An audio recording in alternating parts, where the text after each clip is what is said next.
I am proposing a solution to the high rate of teen pregnancy in New Mexico. You may be wondering why this is a problem.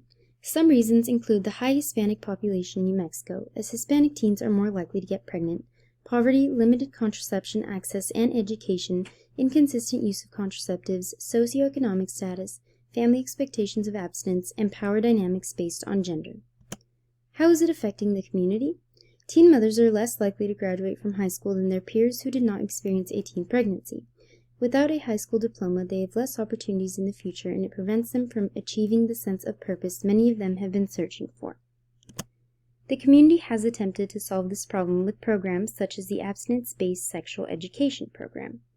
Some of these programs are related to a delay in the initiation of sex, but most teens still eventually reported having sex outside of marriage. It does not really delay intercourse for adolescents. It also promotes health-endangering stereotypes, and safe sex practices such as condoms and birth control are less likely to be used.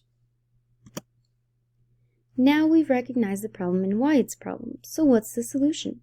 I propose we require all schools to implement comprehensive-based sexual education and reallocate any funding from abstinence-only sexual education to comprehensive-based. Research shows it is much more effective than abstinence-only sexual education. The availability of contraceptives should be increased, and we must instill respectful gender dynamic programming in young men and women. Thank you.